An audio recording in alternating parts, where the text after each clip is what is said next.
ओम श्री साईनाथाय नमः। ओम साई राम। श्री साई सचरित्र अध्याय 9। विदा होते समय बाबा की आज्ञा का पालन और अवज्ञा करने के परिणामों के कुछ उदाहरण। भिक्षावृत्ति और उसकी आवश्यकता।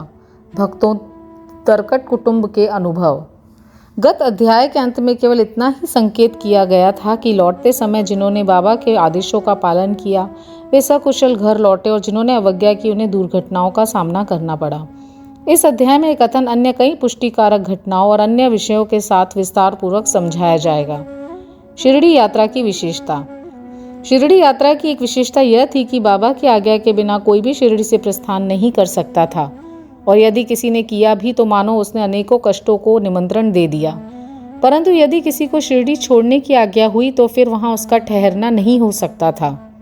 जब भक्तगण लौटने के समय बाबा को प्रणाम करने जाते तो बाबा उन्हें कुछ आदेश दिया करते थे जिनका पालन अति आवश्यक था। यदि इन आदेशों की अवज्ञा कर कोई लौट गया तो निश्चय ही उसे किसी न किसी दुर्घटना का सामना करना पड़ता था। ऐसे कुछ उदाहरण यहाँ दिए जाते हैं। तात्या कोते पाटिल। एक समय तात्या कोते पाटिल टांगे में बैठकर कोपरगांव के बाजार को जा रहे थे। वे शीघ्रता से मस्जिद में आए, बाबा को नमन किया और कहा कि मैं कोपरगांव के बाजार को जा रहा हूँ। बाबा ने कहा, शीघ्रता न करो, थोड़ा ठहरो।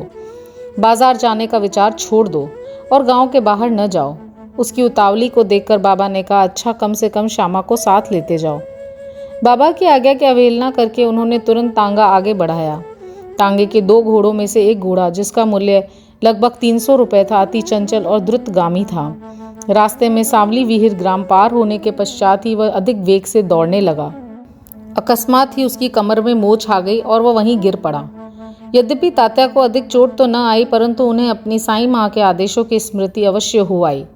एक अन्य अवसर पर कोलाहर ग्राम को जाते हुए भी उन्होंने बाबा के आदेशों की अवज्ञा की थी और ऊपर वर्णित घटना के समान ही दुर्घटना का उन्हें सामना करना पड़ा था। एक यूरोपियन महाशय। एक समय बंबई के यूरोपियन महाशय नाना साहब चांदोरकर से परिचय पत्र प्राप्त कर किसी विशेष कार्य से शिरडी आए। उन्हें एक आलीशान तंबू में ठहराया गया। वे तो बाबा के समक्ष नत होकर कर कमलों का चुंबन करना चाहते थे। इसी कारण उन्होंने 3 बार मस्जिद की सीढ़ियों पर चढ़ने का प्रयत्न किया, परंतु बाबा ने उन्हें अपने समीप आने से रोक दिया। उन्हें आंगन में ही ठहरने और वहीं से दर्शन करने की आज्ञा मिली। इस विचित्र स्वागत से अप्रसन्न होकर उन्होंने शीघ्र ही शिरडी से प्रस्थान करने का विचार किया और विदा लेने के हेतु वहां आए। बाबा ने उन्हें दूसरे दिन जाने और शीघ्रता न करने की राय दी। अन्य भक्तों ने भी उनसे बाबा के आदेश का पालन करने की प्रार्थना की, परंतु वे सब की उपेक्षा कर टांगे में बैठकर रवाना हो गए। कुछ दूर तक तो घोड़े ठीक ठीक चलते रहे, परंतु सावली विहिर नामक ग्राम पार करने पर एक बाइसिकल सामने से आई, जिसे देखकर घोड़े भयभीत हो गए और द्रुत गति से दौड़ने लगे। फलस्वरूप तांगा उलट गया और महाशय जी नीचे लुढ़क गए और कुछ दूर तक टांगे के साथ साथ घसीटते हुए चले गए। लोगों ने तुरंत अस्पताल में शरण लेनी पड़ी।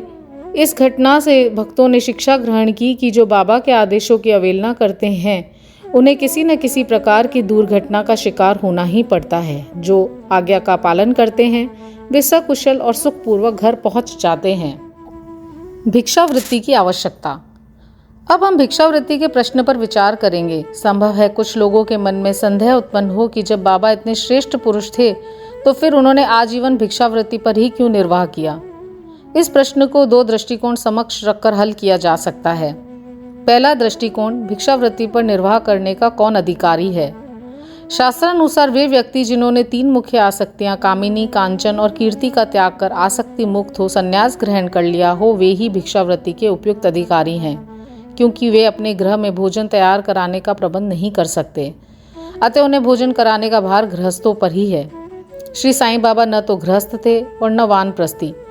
वे तो बाल ब्रह्मचारी थे। उनकी ये दृढ़ भावना थी कि विश्व ही मेरा गृह है। वे तो स्वयं ही भगवान वासुदेव विश्व पालन करता था पर ब्रह्म थे, अतः वह भिक्षा उपार्जन के पूर्ण अधिकारी थे। दूसरा दृष्टिकोण, पंच सूना, 5 पाप और उनका प्रायश्चित। सबको यह ज्ञात है कि भोजन सामग्री या रसोई बनाने के लिए गृहस्थ आश्रमियों को 5 प्रकार की क्रियाएं करनी पड़ती हैं। कंडड़ी पीसना, पेशनी दलना, उदकुंभी बर्तन मलना, मार्जनी मांजना और धोना, चूली चूल्हा सुलगाना। इन क्रियाओं के परिणाम स्वरूप अनेक कीटाणु और जीवों का नाश होता है। इस प्रकार गृहस्थ आश्रमियों को पाप लगता है। इन पापों के प्रायश्चित स्वरूप शास्त्रों ने 5 प्रकार के यज्ञ करने की आज्ञा दी है, अर्थात ब्रह्म यज्ञ अर्थात वेदाध्ययन, ब्रह्म को अर्पण करना या वेद का अध्ययन करना, पितृयज्ञ पूर्वजों को दान, देव यज्ञ देवताओं को बलि, भूत यज्ञ प्राणियों को दान, मनुष्य यज्ञ मनुष्य अतिथियों को दान। यदि ये कर्म विधि पूर्वक शास्त्रानुसार किए जाएं तो चित्त शुद्ध होकर ज्ञान और आत्मानुभूति की प्राप्ति सुलभ हो जाती है। बाबा द्वार द्वार जाकर गृहस्थ आश्रमियों को इस पवित्र कर्तव्य की स्मृति दिलाते थे और वे लोग अत्यंत भाग्यशाली थे जिन्हें घर बैठे ही बाबा से शिक्षा ग्रहण करने का अवसर मिल जाता था। भक्तों के अनुभव। अब हम अन्य मनोरंजक विषयों का वर्णन करते हैं। भगवान कृष्ण ने गीता में कहा है, जो मुझे भक्तिपूर्वक केवल एक पत्र, फूल, फल या जल भी अर्पण करता है तो मैं उस शुद्ध अंतःकरण वाले भक्त के द्वारा अर्पित की गई वस्तु को सहर्ष स्वीकार कर लेता हूँ। यदि भक्त सचमुच में श्री साईं बाबा को कुछ भेंट देना चाहता था और बाद में यदि उसे अर्पण करने की विस्मृति भी हो गई तो बाबा उसे या उसके मित्र द्वारा उस भेंट की स्मृति कराते और भेंट देने के लिए कहते और भेंट प्राप्त कर उसे आशीष देते थे। नीचे कुछ ऐसी घटनाओं का वर्णन किया गया है। तरकट कुटुंब, पिता और पुत्र। श्री रामचंद्र आत्मा राम उपनाम बाबा साहेब तरकट पहले प्रार्थना समाजी थे, तथापि वे बाबा के परम भक्त थे। उनकी स्त्री और पुत्र तो बाबा के एक निष्ठ भक्त थे। एक बार उन्होंने ऐसा निश्चय किया कि पुत्र व उसकी माँ ग्रीष्मकालीन छुट्टियां शिरडी में ही व्यतीत करें, परंतु पुत्र बांद्रा छोड़ने को सहमति न हुआ। उसे भय था कि बाबा का पूजन घर में विधि पूर्वक न हो सकेगा, क्योंकि पिताजी प्रार्थना समाजी हैं और संभव है कि वे श्री साईं बाबा के पूजन आदि का उचित ध्यान न रख सके। परंतु पिता के आश्वासन देने पर कि पूजन यथाविधि ही होता रहेगा, माँ और पुत्र ने एक शुक्रवार की रात्रि में शिरडी को प्रस्थान कर दिया। दूसरे दिन शनिवार को श्रीमान तरकट ब्रह्म मुहूर्त में उठे और स्नान आदि कर पूजन प्रारंभ करने के पूर्व बाबा के समक्ष साष्टांग दंडवत करके बोले, हे बाबा, मैं ठीक वैसा ही आपका पूजन करता रहूंगा जैसा कि मेरा पुत्र करता रहा है, परंतु कृपा कर इसे शारीरिक परिश्रम तक ही सीमित न रखना। ऐसा कहकर उन्होंने पूजन आरंभ किया और मिश्री का नैवेद्य अर्पण किया, जो दोपहर के भोजन के समय प्रसाद के रूप में वितरित कर दिया गया। उस दिन की संध्या तथा अगला दिन इतवार भी निर्विघ्न व्यतीत हो गया। सोमवार को उन्हें ऑफिस जाना था, परंतु वह दिन भी निर्विघ्न निकल गया। श्री तरकट ने इस प्रकार अपने जीवन में कभी पूजा न की थी। उनके हृदय में अति संतोष हुआ कि पुत्र के दिए गए वचनानुसार पूजा यथाक्रम संतोषपूर्वक चल रहा है। अगले दिन मंगलवार को सदैव की भांति उन्होंने पूजा की और ऑफिस चले गए। दोपहर को घर लौटने पर जब वे भोजन करने बैठे तो थाली में प्रसाद न देखकर उन्होंने अपने रसोइयों से इस संबंध में प्रश्न किया। उसने बतलाया कि आज विस्मृतिवश वे नैवेद्य अर्पण करना भूल गए हैं। यह सुन के वे तुरंत अपने आसन से उठे और बाबा को दंडवत कर क्षमा याचना करने लगे तथा बाबा से उचित पथ प्रदर्शन न करने तथा पूजन को केवल शारीरिक परिश्रम तक ही सीमित रखने के लिए उलाहना देने लगे।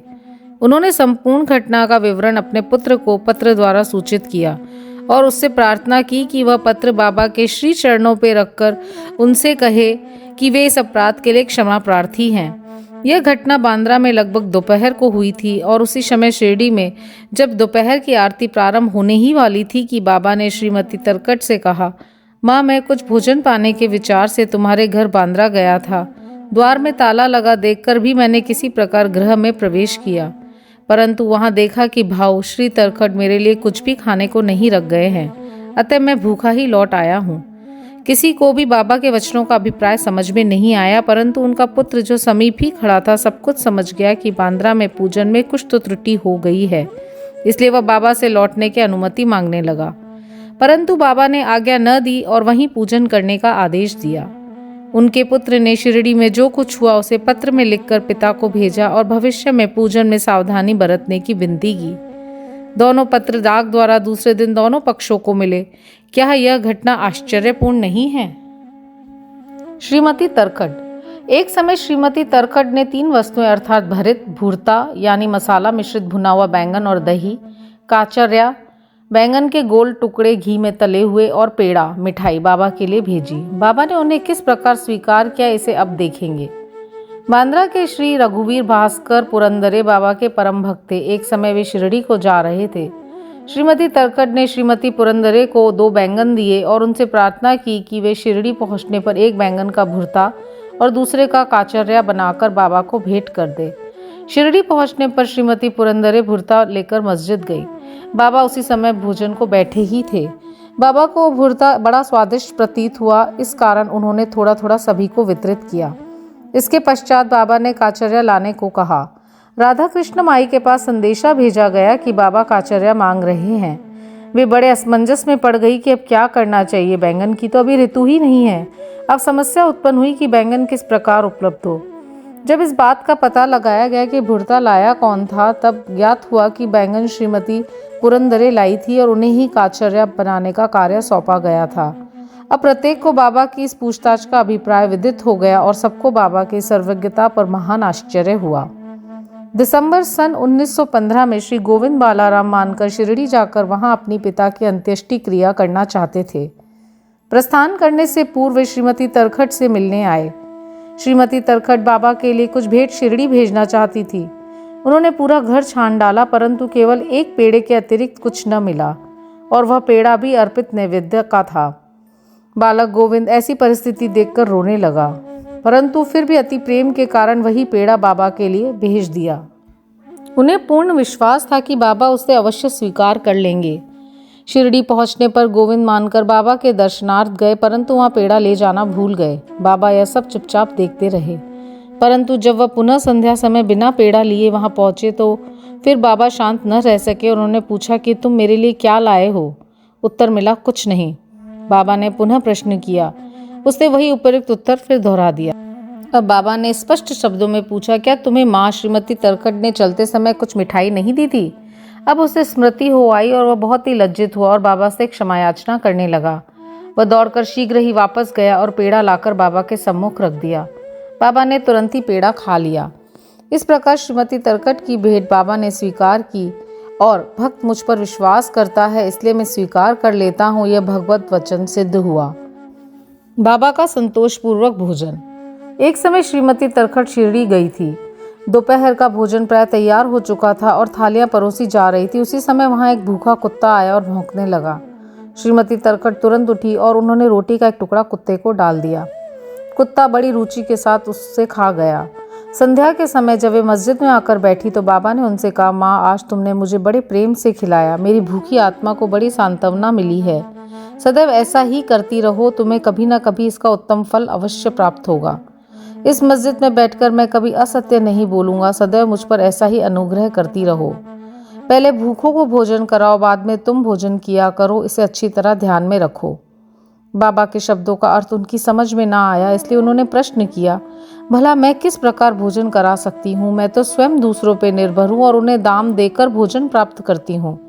बाबा कहने लगे, उस रोटी को ग्रहण कर मेरा हृदय तृप्त हो गया है और अभी तक मुझे डकारें आ रही है। भोजन करने से पूर्व तुमने जो कुत्ता देखा था और जिसे तुमने रोटी का टुकड़ा दिया था, वह यथार्थ में मेरा ही स्वरूप था, और इस प्रकार अन्य प्राणी, बिल्लियां, सूअर, मक्खियां, गाय आदि भी मेरे ही स्वरूप हैं। मैं ही उनके आकारों में डोल रहा हूँ। जो इन सब प्राणियों में मेरा दर्शन करता है वह मुझे अत्यंत प्रिय है। इसलिए द्वैत या भेदभाव भूल कर तुम मेरी सेवा किया करो। इस अमृत तुल्य उपदेश को ग्रहण कर वे द्रवित हो गईं और उनकी आंखों से अश्रुधारा बहने लगी। गला रुंध गया और उनके हर्ष का पारावार न रहा। शिक्षा। समस्त प्राणियों में ईश्वर दर्शन करो, यही इस अध्याय की शिक्षा है। उपनिषद, गीता और भागवत का यही उपदेश है कि ईशावास्यमिदं सर्वम, सब प्राणियों में ईश्वर का ही वास है, इसका प्रत्यक्ष अनुभव करो। अध्याय के अंत में बतलाई गई घटना तथा अन्य अनेक घटनाएं जिनका लिखना अभी शेष है, स्वयं बाबा ने प्रत्यक्ष उदाहरण प्रस्तुत कर दिखाया कि किस प्रकार उपनिषदों की शिक्षा आचरण में लानी चाहिए। इस प्रकार श्री साईं बाबा शास्त्र ग्रंथों की शिक्षा दिया करते थे। श्री सद्गुरु साईनाथार्पणमस्तु। शुभम भवतु। ओम साईं राम।